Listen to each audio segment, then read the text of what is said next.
Hey guys, yeah, haven't done an individual vlog in a while, so I thought I'd figure do one here for you guys.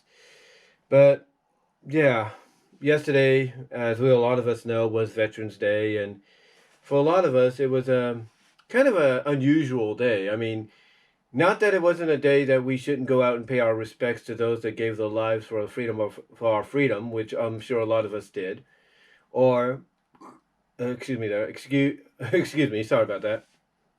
But as well, I should say, as well as personally thank our loved ones, those that are still with us, for doing the same thing, for serving our country and protecting our freedom, which is what I did along with my sisters and my mom and my family. We thanked everybody in our family that served, from my dad to my nephew to my uncle and Tracy to my late uncle who's watching from above, who has four kids, two of them in San Jose, one in Dallas, Texas, one in Florida. So I, like a lot of my family members, thanked them and even texted my dad thanking him as well. Um, but besides that, um, not really much went on yesterday. Besides, as you probably noticed in the package opening yesterday, and you notice here, I got my hair cut. And the reason I got my hair cut basically is because I hadn't got it cut since about July of this year, and the last person that cut it was my niece's boyfriend, who is also a hairstylist. But because of what's been going on, the only way he keeps his skills up is by offering free haircuts to family members and friends, the first time. And then later on, when he has to cut their hair again, he charges about $25. So he was able to cut my hair and back around July and August. And of course, it grew back since then. And my mom, yesterday, since she was off, decided, okay, she's going to finally get her hair cut, and asked if I wanted to get mine done at the same time, which of course I agreed to because mine was getting a little out of control.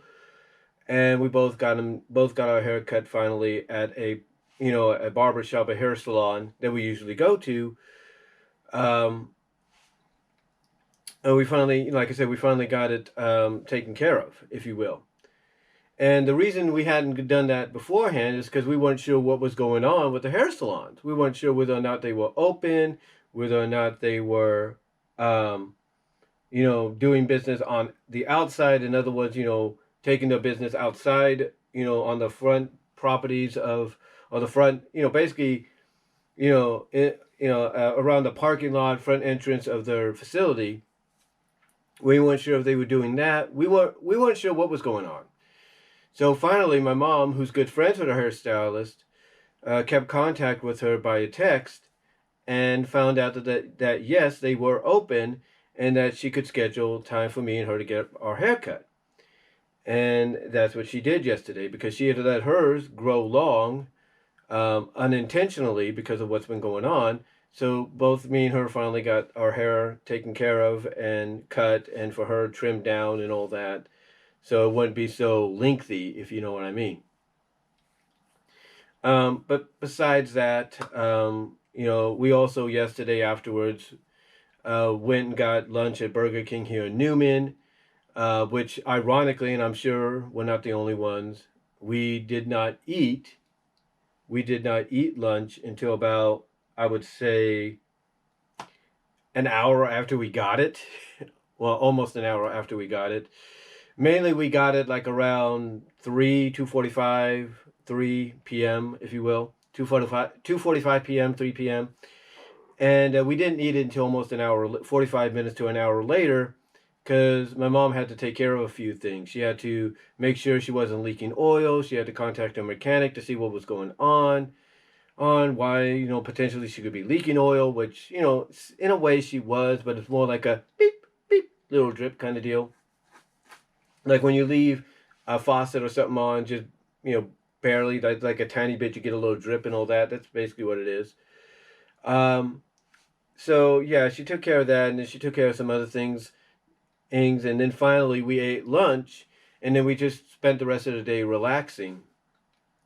Um, and I'm sure, like my mom, a lot of people that are in her position, because she's a preschool teacher or a teacher, period, were kind of happy to have that this day right in the middle of the week, to relax, not do anything. And that's what she did. She just relaxed, not did anything, just physically and mentally recollected her facilities so she could be ready for today. Just like I'm sure a lot of teachers and business people and all that get Veterans Day off were glad to do right in the middle of the week, which was yesterday, Veterans Day. So besides that, not really much going on. I mean, the only other thing that happened around here was my mom had to clean out the Part U, that's what it's called, Part U, PARTU, Part U, air purifier that my nephew had got her for her birthday, because on Tuesday I kept hearing this beeping, and originally I thought, could it be the carbon dioxide alarm? And if it was, what was it telling me? So I looked it up online thinking, okay, first of all, it says 5 beeps, it could be the batteries, or 4 to 5 beeps, it could be the batteries, or it could be ending its lifespan. So what I did, and you saw this in a video where I basically talked about not to overlook Rite Aid and places like Rite Aid and CVS and Walgreens. I went out and got a 12-pack on sale at Rite Aid of Duracell Optimum batteries, AA that is. And I put them into the carbon dioxide alarm, thinking it could be the batteries. That wasn't it, although I think it was God's way of telling me just replace the batteries anyway, because these kitty batteries that we'll put in there could be ending their lifespan or ending their life cycle. So I put the Duracell Optimum ones in there. And again, like I said, that wasn't it. So I'm thinking, okay, what is it? Could it be ending its lifespan? But then I noticed on the sticker, on the inside of the back of where you put the batteries, or you insert the batteries, it said manufactured July 4th, 2017. So I'm thinking, wait a minute, these carbon dioxide alarms last for about, 5 to 7 to 10 years. 5 to 7 to 10 years, right? So I'm thinking, okay, this can't be right, unless it's malfunctioning and it's finally dying. Well, guess what? I found out later on, about an hour before my mom got home, that it wasn't the carbon dioxide alarm, because I took the batteries out, as my mom had recommended when I told her what was going on, because she thought, okay, maybe if that's it, take the batteries out so we don't have to hear it all the time. But even after I did that,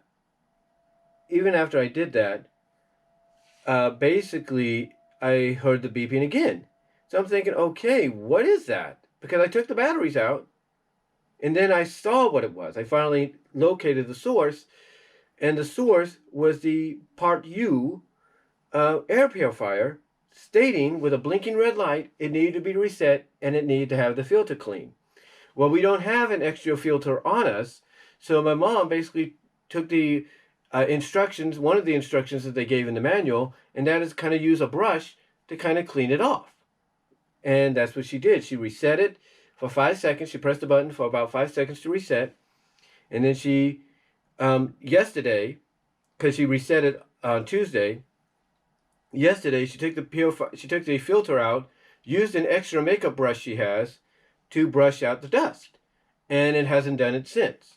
So yeah, that was what was throwing me off, because I'm thinking, is it the carbon dioxide machine or alarm? But it wasn't. It was actually the Part U air purifier, which I will say, if I'm any manufacturers of carbon dioxide alarms, fire alarms, or air purifiers, if you're going to decide to put a beeping sound in there, letting us know that something's at its end, something is need to be taken care of, like batteries need to be replaced, something's ending its lifespan, or it needs to be reset and cleaned out.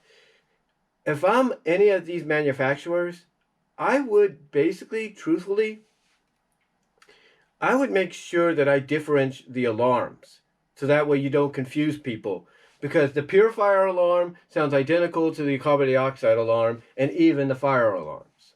So if I'm any manufacturers out there, I would distinguish that immediately. I would find a way to make these sound differently. Give us different options for alarm sounds so we don't get confused. But besides that, the other thing, of course, like I said, in the video previous to this, as you saw, is I got a package, and I did a package opening video, as you saw, and the packaging was of a digital optical cord and an AV cord, and I'll talk about that in the next video, or an upcoming video, I should say. And besides that, the only other notable thing, as a lot of people took note of, was that YouTube decided to crash yesterday, decided to malfunction. And it wasn't just regular YouTube, it was YouTube TV, and I'm sure some other YouTube services like Music and Premium, and even Kids. And no one was sure what was going on. And this affected a lot of people, not just here in the States, here in the US, but around the world. In certain countries, that is, and nobody was sure what was going on. Thankfully, this only lasted for about an hour, maybe an hour and a half, but nobody knew what was happening, and even YouTube was aware of the situation. They went on Twitter and said, hey, we're aware of what's going on, we're fixing it, and we're fixing it so you can, have YouTube back on to enjoy. Not a lot of people were happy with what happened with YouTube. Now, apparently some people were saying that YouTube was doing maintenance, or they were doing an update on their apps, and that caused the malfunction. Now, can't say that's for sure or anything, but one thing is for certain, that if I'm YouTube, I'm Vimeo, I'm Dailymotion, I'm BitChute, I'm Twitch, I'm Facebook Watch, if I want to avoid something like this in the future, I let people know in some form or fashion that maintenance is going to happen, or we're going to do an update or something like that, and that, on this day, during this certain time frame, and that certain features, if not the site itself, will be down because of it.